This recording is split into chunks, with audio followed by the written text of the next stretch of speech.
Hello, আসসালামু আলাইকুম। আজ আমরা এসেছি গাজীপুর জেলার কাপাসিয়া থানায় খিরাটি গ্রামে মুস্তফা মিয়ার লেবু বাগান দেখাতে। আজ আমরা সরাসরি ওনার সাথে আমরা কথা বলবো।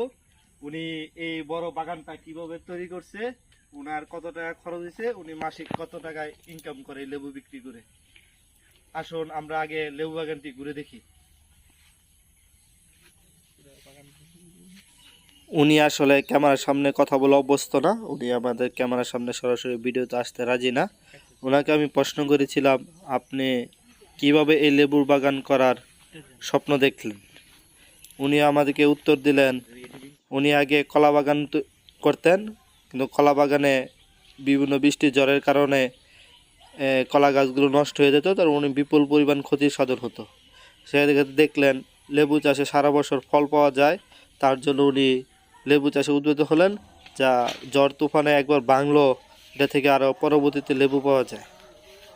তৃতীয় প্রশ্ন করেছিলাম, আপনার লেবু বাগান থেকে মাসিক কত টাকা ইনকাম করেন?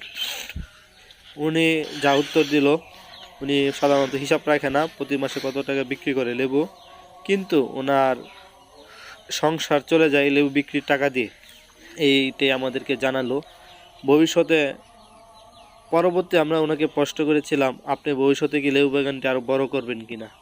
তিনি উত্তরে বলেছিলেন, হ্যাঁ, উনি ভবিষ্যতে আরও বড় লেবু বাগান করবে। এখনও যথেষ্ট বড় লেবু বাগান ওনার কাছ থেকে লেবু, উনি আমাদেরকে যা জানালেন, ওনার কাছ থেকে লেবু আপনার ইচ্ছা করলে পাইকারি দরে এসে কিনে নিতে পারবেন এবং ঘোরার জন্য আসলে দেখে যেতে পারবেন ওনার বাগানটা। ওনার বাগানটা অবস্থিত গাজীপুর জেলার কাপাসিয়া থানার ঘাঘটি ইউনিয়ন খিরাটি গ্রামে। ওনার সাথে সরাসরি ওনার বাড়িতে আসলে দেখা হবে। উনি বাড়ির পাশে লেবু বাগান, অনেক সুন্দর লেবু বাগানটা এবং প্রচুর পরিমাণ লেবু আছে। আজকেও দেখলাম উনি লেবু ভাঙতেছে, বিক্রি করে। আমাদের চ্যানেলটি সাবস্ক্রাইব করে রাখবেন এরকম নতুন নতুন উদ্যোক্তাদের উদ্যোগ দেখার জন্য। ধন্যবাদ। আবার পরবর্তী ভিডিও দেখার জন্য আপনাদের আমন্ত্রণ রইল।